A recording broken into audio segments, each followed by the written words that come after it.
దేవుని గణనామనకు మహిమ కలుగునుగాక. ప్రియులారా, ఈ రాత్రికాల సమయంలో దేవుని వాక్యం ధ్యానించుకోవడానికి ప్రభు మనకి ఇచ్చినటువంటి ఈ శ్రేష్టమైన సమయాన్ని బట్టి దేవునికి వందనాలు తెలియజేస్తూ ఉన్నాను. మరి వింటున్నటువంటి మీ అందరికి కూడా నా హృదయపూర్వక వందనాలు తెలియజేస్తూ ఉన్నాను. మరి గత వారం దేవుని వాక్యం విన్నాము. యెహోషాపాతు చేసుకున్న తీర్మానాన్ని గురించి, ఆ తర్వాత ఎవరెవరు తమ ఇంటి వారి కొరకు ప్రయాసపడే దాని గురించి పోయిన వారం మనం విన్నాము. తిరిగి ఈ రాత్రి దేవుని వాక్యంలోకి మనం వెళదాము.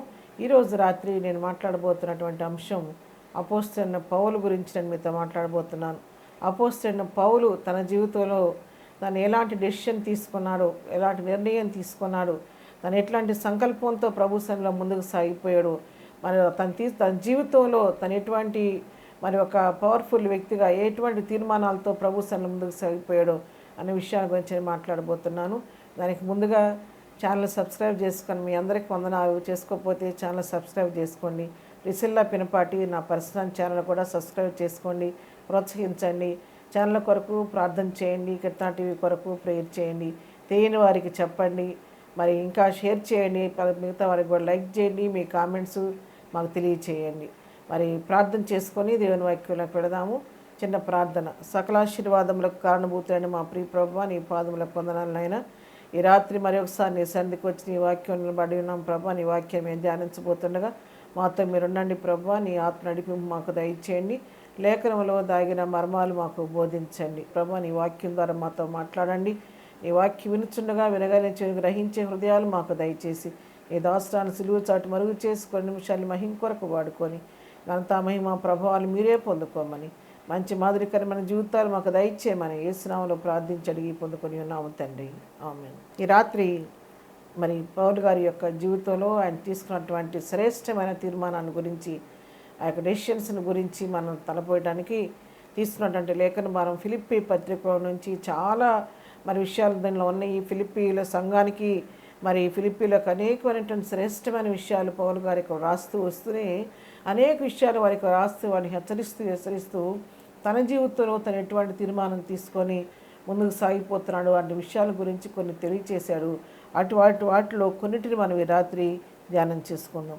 ఫిలిప్పీలకు రాసిన పత్రిక 1వ అధ్యాయం 21వ వచనం చూస్తే అక్కడ ఒక చక్కని మాట మరి పౌలు గారు చెప్తూ ఉన్నారు. ఏమని చెప్తున్నారంటే, నా మట్టుకైతే బ్రతుకుట క్రీస్తే, చావైతే లాభము. అయినను శరీరంతో నేను జీవించటే నాకున్న పనికి ఫలసాధనమైన ఎడ్ల నేనేమి కోరుకుందనో నాకు తోచలేదు. ఈ రెంటి మధ్యను ఇరుకుని పడి ఉన్నాను. నేను వెడలిపోయి క్రీస్తుతో కూడా ఉండవల్ల నాకు ఆశ ఉన్నది, అది నాకు మరి మేలు. అయినను నేను శరీరం మంది నిలిచి ఉన్నట్ట మిమ్ముని బట్టి మరి అవసరమై ఉన్నది. ఇక్కడ చూడండి, మరి పౌలు చెప్తున్నటువంటి మాట, నా మట్టుకైతే బ్రతుకుట క్రీస్తే, చావైతే నాకు లాభం అన్నాడు. ఎవరైనా ఈ మాట చెప్పగలరండి? చావు అంటే భయపడిన వాళ్ళు ఈ లోకంలో ఉన్నారా?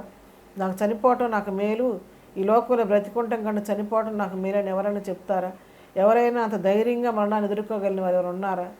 ఎవరూ లేరు, ఎవరూ చెప్పారు. ఎంత గొప్ప ప్రార్థనా పరులకైనా కొన్నిసార్లు దైవజనులైనటువంటి వారికి కూడా మరణం అంటే ఆ భయం కలుగుతూ ఉంటుంది. ఏదన్నా బలహీనత వస్తే, అనారోగ్యం కలిగితే, అమ్మో ఈ బలహీనతో నేను చనిపోతానేమో అన్న భయము మనల్ని వెంటాడుతూ ఉంటుంది కదా. మరి మరణం అంటే భయపడిన వాళ్ళు ఎవరూ లేరు. కానీ అపోస్తలుడైన పౌలు మరణానికి మరి ఎంతో ధైర్యంగా సిద్ధపాటు కలిగిన వ్యక్తిగా మనం ఇక్కడ చూస్తున్నాం. ఏం చెప్తున్నాడు? నా మట్టుకైతే అసలు బ్రతుకుటే క్రీస్తే, నేను కాదు బ్రతికేది, నాకు చావైతే నాకు లాభం అంటున్నాడు. మరి ఇంకో మాట ఏమంటున్నాడు అంటే, మరి శరీరంతో నేను జీవించి ఉన్నట్టుమే నాకు పనికి ఫలసాధనమైతే నేను ఏం కోరుకోవాలి నాకు తోచట్లేదు. ఈ రెండింటి మధ్య ఇరుకుని పడి ఉన్నాను. చనిపోయి ప్రభుతో ఉండాలా, బ్రతికుండి మీ కొరకు పనిలో చేయాలి. ఇక్కడ చూస్తే నా అవసరం మీకుంది, నా ప్రభు పనిలో నా అవసరం మీకుంది. అక్కడ చూస్తే ప్రభుతో ఉండాలని ఆశ నాకుంది. ఈ రెండింటి మధ్య ఇరుకుని పడి ఉన్నానని చెప్పని పౌలు చెప్తున్నాడు. నిజంగా ఒక వ్యక్తి ధైర్యంగా మరణాన్ని ఎదుర్కొంటున్నాడంటే ఆ వ్యక్తి ఎంతో సిద్ధపాటు కలిగిన వ్యక్తి అయితేనే. మరి కొంతమంది మన జీవితాలు మనం వింటూ ఉంటాం.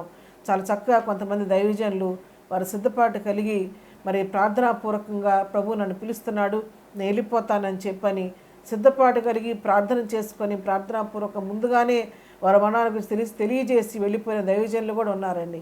అది మన టాపిక్ కాదు కాబట్టి నా వెళ్ళట్లేదు నేను. అయితే ఇక్కడ పౌలు చెప్తుంది ఏంటంటే, నా మట్టుకైతే బ్రతుకుట క్రీస్తే, చావైతే నాకు లాభం. అవునంతగా మరి పౌలు ప్రభువులో వేరుపారి, విశ్వాసం అందు వేరుపారి స్థిరుడుగా కదలని వాడిగా ఉండి ప్రభుతో తన జీవితం పెనవేసుకుపోయింది. ఒక్కొక్క మాట ఆశ్చర్యకరమైన మాటలు పలుకుతూ ఉంటాడు పౌలు. మరి ఇక్కడేమంటున్నాడు, ఇక్కడ చావైతే నాకు లాభమని మరణాన్ని అపేక్షిస్తున్నాడు. తిమోతి 2 తిమోతి 4 అధ్యాయంలో చూస్తే అక్కడేమంటాడంటే, మంచి పోరాటం పోరాడి తిని నా పరుగు కడముట్టించి తిని విశ్వాసం కాపాడుకుంటుని ఇక మీద నా కొరకు నీతి కిరీటం దాచబడి ఉన్నది. అది నాకు మాత్రమే కాదు, తన ప్రత్యక్ష అపేక్షించిన ప్రతి వారికి కూడా ఆ నీతి కిరీటం దాచబడిందని చెప్పేసి అక్కడ చెప్తే ఎంతో చక్కగా తనే స్టేట్మెంట్ ఇస్తాడు. నేను పోరాడి ముగించేశాను, విశ్వాసం కాపాడుకున్నాను, మంచి పరుగు కడముట్టి చేశాను, నా కొరకు నీతి కిరీటం దాచబడిందని చెప్పని ధైర్యంగా చెప్తున్నాడు ఇక్కడ. అంతేకాదు ఇంకో విశేషమైన మాట చెప్తాడు పౌలు. ఏం చెప్తాడంటే, నేను క్రీస్తుని పోలి నడుచుకున్న చిన్న ప్రకారం మీరు నన్ను పోలి నడుచుకోండి అంటాడు. అది నిజంగా ఎవరైనా చెప్పగలుగుతాం మనం? ఎంత ధైర్యం కావాలండి ఆ మాట చెప్పాలంటే. ఒక వ్యక్తి మీరు నన్ను పోలి నడుచుకోండి, నేను ప్రభువుని పోలి నడుచుకుంటున్నానని ఎవరెవరో చెప్పగలమా? ఎందుకంటే ఈ లోకంలో ఎవరో సంపూర్ణులం కాదు, ఎవరో పరిశుద్ధులం కాదు, ప్రభు ఒక్కడే నీతిమంతుడు.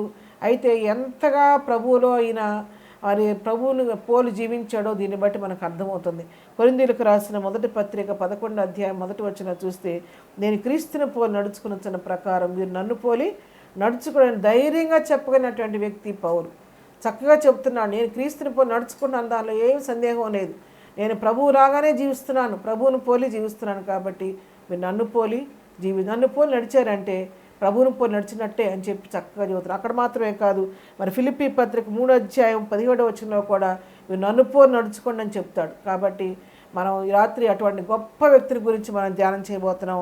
మొట్టమొదటిగా మరి పౌలు చెబుతున్నటువంటి స్టేట్మెంట్ ఏంటంటే, నా మట్టుకైతే బ్రతుకుట క్రీస్తే, చనిపోయితే నాకు లాభం అంటున్నాడు. ఆయన ఎంతగానో మరి ప్రభుతో తన జీవితాన్ని గడిపి సావుకు సిద్ధపడి ఎప్పుడైనా ఈ క్షణమైనా మరుక్షణమైనా చనిపోయి ప్రభువుతో ఉండాలనే తపన మరి ఇక పౌల్లో మనం చూస్తూ ఉన్నాం. మరి ఎందుకు ఆ మాట చనిపోయానని చెప్తున్నా అంటే, గలతీయులకు రాసిన పత్రిక మనం చూస్తే, గలతీయులకు రాసిన పత్రిక 5 అధ్యాయం 24 వచనం చూస్తే అక్కడ ఏముందంటే, క్రీస్తు యేసు సంబంధులు శరీరమును దాని ఇచ్చలతోనూ దురాశలతోనూ సిలువ వేసి ఉన్నారు. ఆ మాట చక్కగా పౌలు తన జీవితంలో నెరవేర్చి, శరీరం మీద దానికి ఎలాంటి కోరిక లేదు, శరీరమును ఇచ్చలతోనూ దాని దురాశలతోనూ సిలువ వేస్తున్నారని చెప్పిన వాక్య ప్రకారం మరి ఆయన శరీరం సిలువ వేయబడింది. కాబట్టి ఇక ఏమాత్రం కూడా పౌలుకు ఈ లోక సంబంధమైన ఆశలు కానీ దురాశలు కానీ శరీరపు ఇచ్చలు కానీ ఏమీ పౌలుకు లేవు. కాబట్టి ఆయన అంటున్నాడు, పరిశుద్ధుడిగా జీవించాడు కాబట్టి నన్ను పోలి నడవమంటున్నాడు.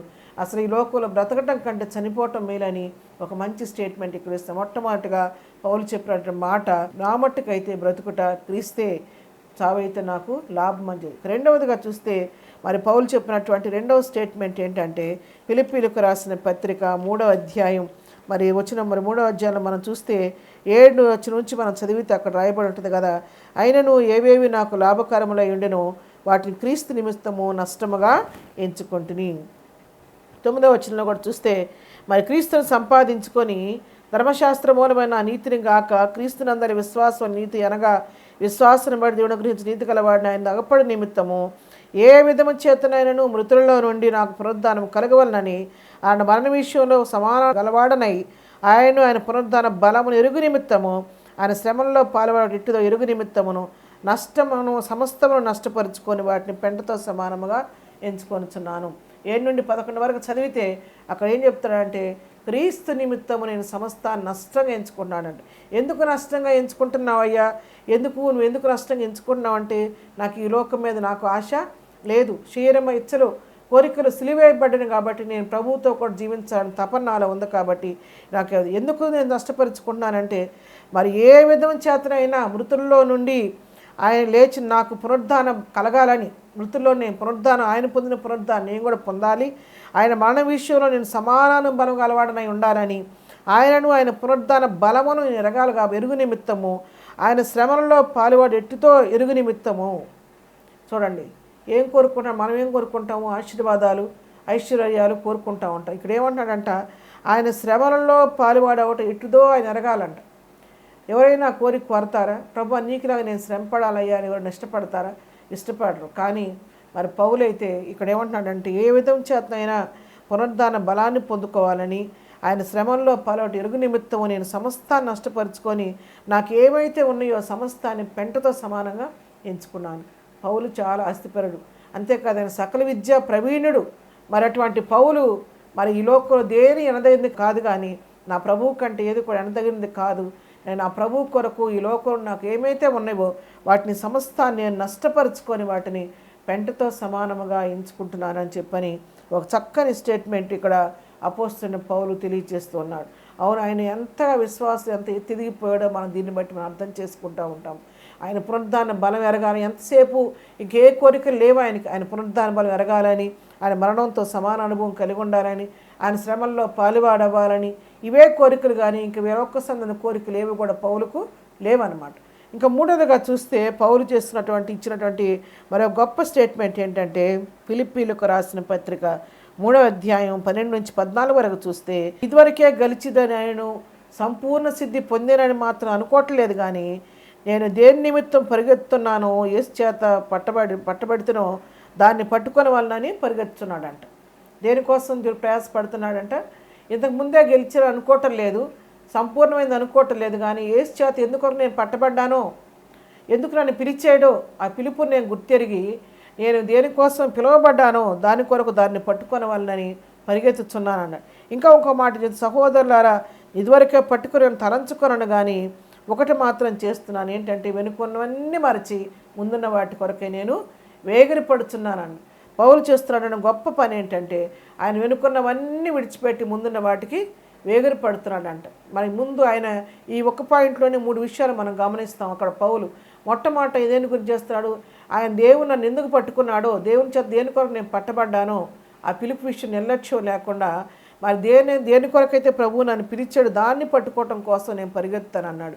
రెండవదిగా ఏం చేశాడంటే మరి వెనుకున్నవన్నీ మరిచి ముందున్న వాటి కొరకు నేను వేగిరపడుతున్నాను. అందుకే మరి యెషయా గ్రంథంలో ఒక 43 అధ్యాయాలు రాయబడింది కదా, మునుపటి వాటిని జ్ఞాపకము చేసుకొనకుడి, పురాతన కాలపు సంగతులను గురించి విచారించవద్దు, కానీ ఇదిగో నేను ఒక నూతన క్రియ చేయుచున్నాను, దాని గురించి మీరు ఆలోచించరా అని యెషయా ప్రవక్త ప్రశ్నించిన రీతిగా పౌలు కూడా ఏం చెప్తా అంటే, నేను మునుపటి వాటిని గురించి నేను ఆలోచించట్లేదు, వెనుకున్నవన్నీ మరిచి ముందున్న వాటికి నేను వేగిరిపోటు. ప్రియులైనటువంటి వారులారా, ఈ రాత్రి పౌలు ద్వారా మనం నేర్చుకోవాల్సిన సత్యం ఏంటంటే, ఈ రాత్రి ప్రభువు నిన్ను నన్ను ఏ పిలుపుతో పిలిచాడో, ఆయన ఎందుకొరకు ఆయన వాక్యం చేత ఏ విధంగా పట్టబడ్డావో, ఎందుకొరకు ప్రభువు లోకంలో అనేకులుంటి వారిలో నేను ప్రత్యేకించుకున్నాడో దాన్ని గుర్తెరిగి దాని కొరకు దాన్ని పొందుకోవటం కోసం మనం పరిగెత్తాలి.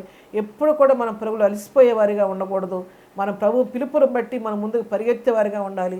రెండవది ఏం చేయాలంటే, గత కాలంలో నిన్ను బాధపరిచిన విషయాలు, ఏ విషయాలు మానసిక మనం కృంగిపోయామో, ఏది మనల్ని ప్రభువుకు మనం దూరం చేసినాయో, ఏ సమస్యలు వ్యాధులు బాధలు, వాటిని విడిచిపెట్టి మాటికి అవే జ్ఞాపకం చేసుకుంటూ కృంగిపోకుండా వాటిని విడిచిపెట్టి వెనుకున్నవన్నీ మర్చిపెట్టి ముందున్న వాటికై వేగిరిపడి ముందుకు సాగిపోవాలి. 2022వ సంవత్సరంలో నీ జీవితంలో నా జీవితంలో ఏదన్నా కూడా మన మనసు గాయపరిచే పరిస్థితి ఎదురైనాయేమో, మన ప్రభువుకు దూరమైన పరిస్థితులు వచ్చినాయేమో, మన కృంగిపోయే పరిస్థితులు వచ్చినాయేమో, మన దుఃఖపడే పరిస్థితులు వచ్చినాయేమో, కానీ అవే తలపోసుకుంటూ అక్కడ ఆగిపోకూడదు. కానీ ఇక్కడ పౌలు మనకు హెచ్చరిస్తున్నాడు ఏమనంటే, వెనుకున్నవన్నీ మరిచి ముందున్న వాటి కొరకే నేను వేగిరపడుతున్నాను. కాబట్టి ఆ వెనుకున్న పరిస్థితులు నిన్ను కృంగజేసే పరిస్థితుల గురించి ఆలోచించి విచారపడి కృంగిపోకోకుండా వాటిని అన్నిటి విడిచిపెట్టుకొని 2023వ సంవత్సరంలో నూతనమైన తీర్మానంతో పౌలు వలె ముందున్న వాటికై వేగిరపడుతూ వాటి కొరకు ప్రయాసపడదాం. ఇక మూడవదిగా పౌలు ఏం చేస్తున్నాడంటే 14వ వచనం, క్రీస్తు యేసు దేవుని ఉన్నతమైన పిలుపున కలుగు బహుమానం పొందవాలని గురి వద్దకే పరిగెత్తుతున్నాను. మూడవదిగా ఏం చేస్తున్నాడంటే పౌలు మరి క్రీస్తు యేసు వద్ద నుంచి ఆయన పిలుపునకు కలిగినటువంటి ఉన్నతమైన పిలుపు కలిగి బహుమానం, ఏదైతే బహుమానం ప్రభు నా కొరకు సిద్ధపరిచాడో ఆ బహుమానం పొందాలని నేను గురి వద్దకే పరిగెత్తున్నానని చెప్పి చెబుతున్నాను. అవును కూడా అటువంటి గురి కలిగిన వారుగా ఉన్నాడు. గురి లేకుండా ఎవరు కూడా పోరాడలేరు. కాబట్టి మనకు కూడా గురి కలిగిన వారుగా పరిగెత్తాలి. మరి పౌలు చెప్తున్నాడు ఇక్కడ, నేను ఏదైతే చేస్తున్నానో, ఏ పిలుపు కోసం ఏ వాక్యం చేత పట్టబడ్డానో, దేవుని చేత ఎందుకు పట్టబడ్డానో దానికోసం పరిగెత్తున్నాను. రెండవది వెనుకున్న వాటిని మరిచి ముందున్న వాటికే వేగిరపడుతున్నాను. మూడవది గురి వద్దకే పరిగెత్తున్నాను నేను బహుమానం కొరకన్నాడు. కాబట్టి ఇలా మనం కూడా 2023వ సంవత్సరంలో గురి వద్దకే పరిగెత్తుదాం. నీ గురి ఏంటి? నీ గమ్యం ఏంటి? ప్రభువుని చేరాలనే మన తపన. ఈ ప్రారంభించిన ప్రయాణం ఎక్కడ ఆగిపోకూడదు. పరలోకం చేరే వరకు ఈ ప్రయాణం కొనసాగుతూనే ఉండాలి. ఎన్ని ఒడిదుడుకులు వచ్చినా, ఆపదలు వచ్చినా, శోధనలు వచ్చినా, వ్యాధులు వచ్చినా, బాధలు వచ్చినా అక్కడ ఆగిపోకూడదు. కానీ ఆగిపోక సాగిపోయే ప్రియసుతినిగా మరి బిడ్డగా నీవు నేను ముందుకు సాగిపోవాలని ఇక్కడ వాక్యం ద్వారా మనం హెచ్చరించబడుతూ ఉన్నాం. మరి ఒక దైవజనుడు చెప్పాడు, పరలోకం ఇచ్చిన ప్రయాణం మరి పరిగెత్తినంత కాలం పరిగెత్తాలంట అండి, మరి ఓపుకున్నంత కాలం పరిగెత్తాలంట. ఒకవేళ పరిగెత్తలేని పరిస్థితి వస్తే మరి మెల్లిగా నడవాలంట. నడవలేని పరిస్థితులు కూడా వచ్చినప్పుడు మెల్లిగా పాకుతానన్నా పసిబిడ్డ బందాడినట్టుగా పాకుతూనన్నా ప్రయాణం కొనసాగించాలి కానీ ఆగిపోకూడదంట. కాబట్టి ఇక్కడ అందుకే పౌలు చక్కగా చెప్తున్నాడు, వెనుకున్నవన్నీ మరచి ముందున్న వాటికై వేగిరపడుతున్నాను, నన్ను పిలిచినటువంటి ఉన్నతమైన పిలుపుకు తగిన బహుమానాన్ని పొందాలని నేను గురి యొద్దకే పరిగెత్తుచున్నాను అన్నట్టుగా మనం కూడా ఎక్కడ కూడా పరిస్థితిని బట్టి మనం నిర్లక్ష్యం చేయకుండా మన పరుగును ఆపకుండా మరి పౌలు చెప్పినట్టుగా 2023వ సంవత్సరంలో వెనుకున్నవన్నీ మరచి ప్రభు యొక్క పిలుపు మరొకసారి జ్ఞాపకం చేసుకొని ఉన్నతమైన బహుమానం కొరకు గురి యొద్దకే పరిగెత్తాలని అపోస్తలుడైన పౌలు తన జీవితం ద్వారా మనకి ఇక్కడ తెలియచేస్తూ ఉన్నాడు. ఇంకా 4వదిగా చూసినట్లయితే మరి పౌలు యొక్క తీర్మానం మనం చూస్తున్నట్టయితే ఆయన చెప్పినట్టు ఏంటంటే ఫిలిప్పీ పత్రికే అక్కడ 4వ అధ్యాయం 11వ వచనం చూస్తే, నా కొదువు కలిగినందుకు నేను ఇలాగ చెప్పట్లేదు, నేను ఏ స్థితిలో ఉన్నాను ఆ స్థితిలో సంతృప్తి కలిగి కూడా నేర్చుకొని ఉన్నాను, దేన స్థితిలో ఉండ నెరుగుదును సంపన్న స్థితిలో ఉండ నెరుగుదును, ప్రతి విషయంలోనూ అన్ని కార్యములోనూ కడుపు నిండి ఉండుటకును ఆకలిగా ఉండుటకును సమృద్ధి కలుగుటకును లేములో ఉండుటకును నేర్చుకొని ఉన్నాను. చూడండి ఇక్కడ ఏం చెప్తున్నాడు, మంచి మాట చెప్తున్నాడు ఇక్కడ పౌలు. మరి నేను ఏ స్థితిలో ఉన్నానో ఆ స్థితిలో సంతృప్తి కలిగి ఉండటానికి నేను నేర్చుకున్నాడంట. ఎట్ నేర్చుకున్నాడు, సంపన్న స్థితిలో ఉంటే సంపన్న స్థితిలో ఉంటాను అలవాటు పడ్డాడంట, దినస్థితిలో ఉంటే దినస్థితిలోనే ఆనందించడం నేర్చుకున్నాడంట, ఆకలితో ఉంటే ఆకలితోనే ఆనందించడం నేర్చుకున్నాడంట, కడుపు నిండి ఉంటే ఆ స్థితిలో కూడా ఆనందించడం నేర్చుకున్నాను. కాబట్టి మరి సమృద్ధి కలిగి ఉండటానికి లేములో ఉండటానికి కూడా నేను నేర్చుకున్నానని చెప్పని వాళ్ళు అవును దేవుని బిడ్డలమైన మనకు ఇది ఎంతో అవసరం అండి. సంతృష్టి సహితమైన దైవభక్తి గొప్ప లాభదాయకమని వాక్యం సెలవిచ్చినట్లుగా మరి మనం కూడా దేవుని అందుకు సంతృష్టి సగినటువంటి భక్తి మనం కలిగి ఉండాలి. ఆ భక్తిని ఇక్కడ పౌలు నేర్చుకొని మనకు చక్కగా మనకు చెప్తున్నాడు, నేను ఏ స్థితిలో ఉన్నానో ఆ స్థితిలోనే నేను సంతోషపడటం నేను నేర్చుకున్నాను, సంతృప్తి కలిగి ఉండటం నేను నేర్చుకున్నాను. మరి అది ఏ స్థితి అయినా సరే, దినస్థితి అయినా సంపన్న స్థితి అయినా ఆకలి కొని ఉన్నట్టయినను ఆహారం కలిగి ఉన్నట్టయినను సమృద్ధి కలిగి ఉన్నట్టయినను లేమి కలిగి ఉన్నట్టయినను నేను ఏ స్థితిలో ఉన్నాను ఆ స్థితిలోనే నేను సంతృప్తి కలిగి ఉండటానికి నేను నేర్చుకొని ఉన్నాను అని చెప్పని చక్కగా పౌలు ఇక్కడ మనకు తెలియచేస్తూ ఉన్నాడు. కాబట్టి పౌలు మరి మనం కూడా మన జీవితాల్లో అది లేవు ఇది లేదని చెప్పి లేని వాటిని గురించి విచారించకూడదు, ఉన్న వాటిని బట్టి ప్రభువుని స్తుతించాలి. ఎప్పుడు కూడా ఒక వ్యక్తి సంతోషంగా ఉండాలంటే ఒకటే సూత్రం అండి, ఏం చేయాలంటే మనకంటే ఉన్నతమైన స్థితిలో ఉన్న వారిని చూస్తే మనకు కొంచెం బాధ కలుగుద్ది, అయ్యో వాళ్ళంత ఐశ్వర్యంలో ఉన్నారే, వాళ్ళంత ఆస్తి అంతస్తులతో ఉన్నారే, మరి నేను ఇట్లా ఉండాలని చెప్పి మనకు బాధ కలదు. ఎప్పుడు కూడా మనం ఎవరితో పోల్చుకోవాలంటే నీకంటే దీనస్థితిలో ఉన్న వారితో మనం పోల్చుకోవాలి. వారిని చూసినప్పుడు నీకేమవుతుందంటే మనం ఏం చేయాలంటే మన ప్రక్కన ఉన్నటువంటి మనకంటే దీనస్థితిలో ఉన్న వారిని చూచి ప్రభువా వీరికంటే నన్ను ఉన్నతమైన స్థితిలో పెట్టావు, నీ వందనాలు ప్రభు అని ప్రభువుని మనం ఏం చేయాలంటే స్తుతించే వారంగా ఉండాలి. ఒక వ్యక్తి ఒక బిల్డింగ్లో ఉంటే ఆ బిల్డింగ్ పక్కన ఉన్న 3 అంతస్తులు బిల్డింగ్లో ఉన్నాయని చూసి పోల్చుకొని వాళ్ళకి 3 అంతస్తులు ఉన్నాయి నాకు ఒక అంతస్తు దిగులు పడకూడదు. కానీ ఆ బిల్డింగ్లో ఉన్న వ్యక్తి ఎవరిని చూడాలంటే నీ ప్రక్కనే ఉన్నటువంటి రేకుల షెడ్లో ఉన్న వాళ్ళని చూడాలి. నువ్వు చూసి ప్రభు వాళ్ళైతే రేకులతోనే మరి సర్దుకుపోతున్నారు, నాకు బిల్డింగ్ ఇచ్చావు నీకు వందనాలు ప్రభు అని ప్రభుని స్తుతించాలి. 5 ఎకరాల పొలం ఉన్నవాడు 10 ఎకరాలను చూసి దుఃఖపడకూడదు. కానీ 1 ఎకరం ఉన్నవాడితో చూసి అసలు ఏమీ లేని వాడిని చూసి అయ్యో ప్రభు వీళ్ళకంటే నన్ను శ్రేష్ఠులుగా ఉంచావు కదా, నాకు సమృద్ధిని ఇచ్చావు కదా అని ప్రభుని స్తుతించాలి. కానీ అలా 10 ఉండి నాకు లేవని చెప్పి ఎప్పుడు కూడా బాధపడకూడదు అనమాట. ఒక చిన్న మీకు ఉదాహరణ ఒకటి చెప్తాను. ఒకసారి ఒక దైవభక్తి కలిగినటువంటి వ్యక్తి, ఆయన మంచి ప్రార్థన పడే దైవభక్తి కలిగినటువంటి వ్యక్తి చక్కగా ప్రార్థన చేస్తూ ఉండేవాడంట. ప్రార్థన చేసుకుంటూ దేవుళ్ళు ఎంతో భయభక్తులు కలిగి జీవిస్తూ ఉంటే ఆయనకి చాలా పేదరికం అనుభవిస్తున్నాడు కుటుంబంలో. అయినప్పటికీ ప్రభువుని బట్టి ధైర్యం తెచ్చుకొని ముందుకు సాగిపోతూ ఉంటే ఒకసారి ఏమైందంటే మంచి వేసవి కాలంలో ఆయన బయలుదేరి బయటికి వెళ్తున్నాడు. బయటికి ఒక పని మీద బయటికి వెళ్ళాడు. బయటికి వెళ్తే ఆ బయటికి వెళ్ళిన సమయంలో ఏమైందంటే ఎండ విపరీతంగా ఉంది. ఈయనకి ఆ పేదరికాన్ని బట్టి ఈయనకి అంతకుముందే మరి ఒక వారం రోజుల క్రితం ఏమైందంటే ఆయనకున్న చెప్పులు పాడైపోయి చెప్పులు లేవు. చెప్పులు లేకపోతే ఆ ఎండలో నడుస్తుంటే నీకు ఆ రోజు చాలా ఎక్కడలేని బాధ కలిగిందంట. ఏం ప్రార్థన, ఏం దేవుడు, ఇంత ప్రార్థన చేసిన దేవుడు ఏం వాళ్ళకి ఇస్తున్నాడు, ఉన్న వాళ్ళకే దేవుడు ఇస్తున్నాడు, లేని వాళ్ళని పట్టించుకోవటం లేదు, ఇంత ప్రార్థన చేస్తున్నాను కనీసం నా కాళ్ళకు చెప్పులు కూడా లేవు అని చెప్పని మనసులో వ్యసన పడుతున్నాడంట. వ్యసన పడుతూ రోడ్డు మీద వేడికి నడవలేక కాళ్ళు కాలిపోతూ ఉంటే బాధపడుతూ వెళ్తూ మరి నాకు ఎంత ప్రార్థన చేసినా కానీ చెప్పులు కూడా నేను కొనుక్కోలేకపోతున్నాను, చెప్పులు కూడా లేవని ఆయాసపడుతూ మరి దుఃఖపడుతూ ప్రభువుని కొంచెం నిందించుకుంటూ మనసులో వ్యసనం పడుతూ వెళ్తూ ఉంటే ఆయన ఆ విధంగా నడుస్తూ వెళ్తూ ఉండగా ఆయన ప్రక్కనే మరి ఒక ఈ 3 చక్రాల బండి ఉంటుంది కదా, ఆ 3 చక్రాల బండి ఒక వ్యక్తి ఆయన పక్కగా ఆ 3 చక్రాల బండి దాటి వెళ్తుంటే అతను ఎవరా అని చూస్తే దాంట్లో ఒక వ్యక్తి కూర్చొని ఉన్నాడంట. ఆ వ్యక్తి ఆయన తన చేతులతో ఆ చక్రాల బండి నడుపుకుంటూ ముందుకు వెళ్తూ ఉంటే ఈయన మనసు చెప్తుందంట, అతను చూడు అని చెప్పి తన ఆత్మ ప్రేరేపిస్తుందంట. ఏంటి అతను చూడమంటాడు ఏంటి అని చూస్తే ఆ చక్రాలు బండి నడుపుకుంటూ వెళ్తున్న ఆయన చేతులతో నడుపుకుని వెళ్తుంటే ఆయనకి 2 కాళ్ళు లేవంట. 2 కాళ్ళు లేనప్పుడు ఎప్పుడైతే అతను చూచాడో ఈయనకి ఎమ్మటే హృదయంలో చాలా పశ్చాత్తాపం కలిగిందంట. అయ్యో ప్రభు, నన్ను క్షమించయ్యా, నన్ను క్షమించు ప్రభు అని తొందరపాటుగా మాట్లాడాను, నీ మీద ఆయాసపడ్డాను ప్రభు, చెప్పులు కూడా ఇవ్వలేదని చెప్పి నేను వ్యసన పడ్డాను, నన్ను క్షమించు ప్రభు, అయ్యో ఆ బిడ్డకి కాళ్ళు కూడా లేవు, నాకు కాళ్ళు ఇచ్చావు, నీకు వందనాలు ప్రభు అని వెంటనే ప్రభువుని స్తుతించడం మొదలుపెట్టాడంట. అవును, అతను ప్రక్కన వ్యక్తికి కాళ్ళు లేకపోయినా అతను సంతోషంగా మరి నవ్వుకుంటూ మరి బండి నడుపుకుంటూ వెళ్తున్నాడే, నా కాళ్ళు నీ చెప్పులే కదా లేవు, నేను ఎంత వ్యసన పడుతున్నాను ఏంటని చెప్పి అతను చూచి ఇతను వెంటనే హృదయంలో పశ్చాత్తాపడి తన పరిస్థితిని మార్చుకొని తన ఆలోచన విధానాన్ని మార్చుకొని ప్రభువా నా కాళ్ళు ఇచ్చేవయ్యా, నీకు వందనాలు ప్రభు అని ప్రభువుని స్తుతించాడంట. కాబట్టి ఎప్పుడైనటువంటి ప్రియులారా మనం సంతోషంగా ఉండాలంటే లేని దాని గురించి ఆలోచిస్తూ ఎన్నడూ సంతోషంగా ఉండలేవు, కానీ ఉన్నదాన్ని కూడా అనుభవించలేరు. కాబట్టి ఉన్నదాన్ని అనుభవించి సంతుష్టిగా ఉండి నీకున్న దాంట్లో ఇతరులకు కొంత సహాయం చేయ అనుభవంలోకి రాగలిగితే అది ఎంతో సంతృప్తి కలుగుద్ది. మనం ఎప్పుడు కూడా ఎవరో మనకి ఇవ్వాలని ఆశపడకూడదు, కానీ ప్రభు మనకి ఏది ఇచ్చాడో దానిలో సంతృప్తి కలిగి ఉండి చేతనైతే దానిలోనే కొంత మనకంటే దీనస్థితిలో ఉన్న వారికి సహాయం చేయడానికి మనం ప్రయత్నిస్తూ ఉండాలి. దానిలో కలిగే ఆనందం, సంతోషం అది అనుభవపూర్వకంగా తెలుస్తుంది, కానీ ఒకళ్ళు చెప్తే వచ్చేది కాదండి. అటు విధంగా మరి తీర్మానం చేసుకోండి. మీరు కూడా పౌలు చెప్తున్నాడు ఇక్కడ, ఏం చెప్తున్నా అంటే నేను ఏ స్థితిలో ఉంటే ఆ స్థితిలో సంతోషంగా ఉండటానికి సంతృప్తిగా ఉంటాను నేను నేర్చుకున్నాను. సంపన్న స్థితిలో ఉంటే సంతోషంగా ఉంటున్నాను, మరి లేమిలో ఉన్నా సంతోషంగా ఉంటున్నాను, కలిమిలో ఉన్నా సంతోషంగా ఉన్నాను, దీనస్థితిలో ఉన్న సంతోషంగా ఉంటున్నాను.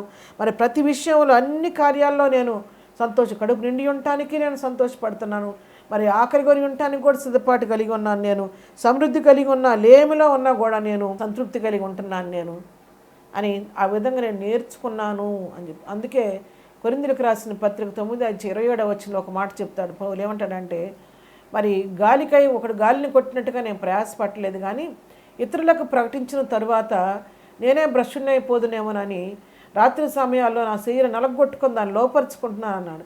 అవును, పౌలుకి ఉన్న లక్షణం ఏంటంటే ఎప్పటికప్పుడు ఈ శరీరం నలగొట్టే అనుభవం పౌలు నేర్చుకున్నాడండి. ఎప్పటికప్పుడు నలగొట్టుకుంటూ ఉంటాడు తన శరీరాన్ని, ఇతరులకు చూడటంగా తనకు బోధించుకుంటూ ఉంటాడు, శరీరాన్ని నలగొట్టుకుంటూ ఉంటాడు. అందుకే శరీరాన్ని ఇచ్చలను కోరికలు కేసి కొట్టాడు. శరీరం ఎప్పుడు కూడా పని చేయకుండా ఎప్పటికప్పుడు శరీరమా నువ్వు పైకి లేవటానికి వీల్లేదు, నువ్వు కిందే ఉండాలి, నువ్వు అణిగిపోవాలని ఆత్మని ఎప్పుడు ఉజ్జీవింపజేసుకుంటూ శరీరాన్ని నలగొట్టుకుంటూ ఉండే అనుభవాన్ని పౌలు కలిగి ఉంటాడు. కాబట్టి శరీరాన్ని గురించి ఆలోచించకుండా ప్రభు దగ్గర సాధనం చేశాడంట. ఏ స్థితిలో అయినా సంతృప్తి కలిగి ఉండటానికి సాధనం చేసుకుని సంతృప్తి కలిగినటువంటి సంతృష్టిసహితమైన దైవభక్తి ఇక్కడ పౌలు చేస్తున్నట్టుగా మనం చూస్తూ ఉన్నాం. ఇక చివరిగా మరి 5వ పాయింట్ మనం చూస్తే మరి పౌలు చెప్తున్నాడు మరొక స్టేట్మెంట్ ఏంటంటే, అదే ఫిలిప్పీల పత్రిక 4వ అధ్యాయం 13వ వచనం చూస్తే, నన్ను బలపరచువాని అందే నేను సమస్తమును చేయగలను. ఇవన్నీ నేను చేస్తున్నానని చెప్పాను కదా. పైన ఏం చెప్పాను, నా మట్టుకైతే బ్రతుకుటి క్రీస్తే, చావైతే లాభం అన్నాను. రెండవదిగా నేను సమస్తాన్ని నష్టపరుచుకొని పెంటతో సమానంగా ఎంచుకున్నా అన్నాడు. మూడవదిగా ఏం చెప్పాడు, ముందున్న వాటికే ఎగిరిపడుతున్నా అన్నాడు. వెనుక నన్ను మర్చిపోయాను అంటున్నాను, గురి వద్దకే పరిగెత్తున్నా అని చెప్పాడు కదా. మరి నాలుగవదిగా చెప్పాడు, ఏం చెప్పాడు, ఏ స్థితిలో ఉన్న సంతృప్తి ఉన్నాను ఇవన్నీ ఎట్లా చేయగలుగుతున్నానంటే నన్ను బలపరచువాన్ని బట్టి నేను సమస్తము చేయగలుగుతున్నాను. నిన్ను నన్ను బలపరిచే దేవుడు మనకు తోడుగా ఉంటే, ఆయన ఆజ్ఞలు నువ్వు పాటించగలిగితే, ఆ చిత్తాన్ని నువ్వు నేను గ్రహించగలిగితే, ఆయన మనసును నువ్వు అంత అర్థం చేసుకోగలిగితే ఆయన చక్కగా మనం చేపట్టుగా మనం నడిపిస్తాడు. అందుకే నేను ఏదైనా సరే ఏది చేసినా ఇవే కాదు, ఇంక మరి ఏది చేసినా కూడా నేను దేన్ని బట్టి చేస్తున్నానంటే నా భక్తిని బట్టి కాదు, నా శక్తిని బట్టి కాదు, నా యొక్క మరి అధికారాన్ని బట్టి కాదు, నా హోదాని బట్టి కాదు, నా బలాన్ని బట్టి కాదు, కానీ దేన్ని బట్టి ఇవన్నీ చేయగలుగుతున్నానంటే నన్ను బలపరచువాన్ని బట్టి నేను సమస్తమును నేను చేయగలుగుతున్నాను. ఆ అనుభవంలోకి మనం కూడా రావాలండి. మనం బలపరిచే దేవుని వైపు మనం చూడాలి, ఆ దేవుని పైన అనుకోవటం మనం నేర్చుకోవాలి. కాబట్టి ఈ రాత్రి పౌలు జీవితం ద్వారా మనం నేర్చుకున్నటువంటి శ్రేష్టమైనటువంటి పాఠాలు పౌలు ఇద్దరు నేర్పిస్తున్నాడు. శరీరాన్ని మనం లోపరుచుకోవాలి. అందుకే చక్కగా నేను క్రీస్తుని పోలి నడుచుకొనిచున్న ప్రకారం మీరు నన్ను పోలి నడుచుకోండి అని చెప్పినట్టుగా మనం ప్రభువుని పోలి నడుచుకునే వారంగా ఉండాలంటే శరీరాన్ని లోపరుచుకునే వారంగా ఉండాలి. మరణానికి సిద్ధపడ్డాడు. ఇక్కడ నా మట్టుకైతే బ్రతుకుటి కీస్తే అంటున్నాడు, చావైతే లాభం అంటున్నాడు. అటు విధంగా ఈ లోక భోగాల వైపు, ఈ లోక వాటి వైపు ఆశపడుకోకుండా శరీరాన్ని నలగొట్టుకొని సిలువ వేసి కొట్టి శరీరాన్ని ఆత్మీయంగా ఉద్యమం పడుతూ ప్రభు కొరకు సిద్ధపడే వారంగా ఉండాలి.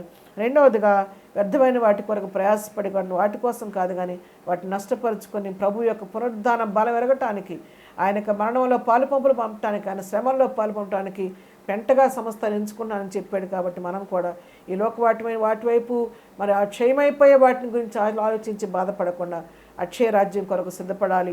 మూడవదిగా మరి మనకు ఉన్నతమైనటువంటి దేవుడు ఎందుకోసం వాక్యం చేత పట్టబడ్డావో, ఏ పిలుపుతో పట్టుకున్నాడో ఆ పిలుపును ఎన్నడూ మర్చిపోకుండా ఆ పిలుపు కొరకు పరిగెత్తాలి.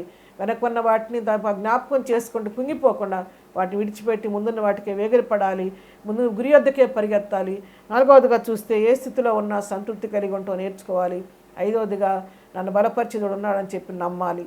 నా దేవుడు నన్ను బలపరిస్తే ఏది కూడా నాకేం హానించలేదని చెప్పని తెలుసుకోవాలి. యెషయా గ్రంథం 40:29 రాయబడింది కదా, అక్కడ సమస్యలు వారికి బలమిచ్చేవాడు ఆయనే, శక్తిహీనులకు బలాభివృద్ధి కలుగు చేయవాడు ఆయనే అని చెప్పి వాక్యం సెలవిచ్చినట్లుగా మన బలపరిచే దేవుడు మన పక్షంగా ఉన్నంత వరకు మనం దేనికి భయపడవలసిన పని లేదు. కాబట్టి 2023వ సంవత్సరంలో మనం ప్రభు సన్నిధిలో పౌలు వలె మన జీవితంలో ఒక్కొక్క మెట్టు ఆత్మీయంగా పైకి ఎదుగుదాము.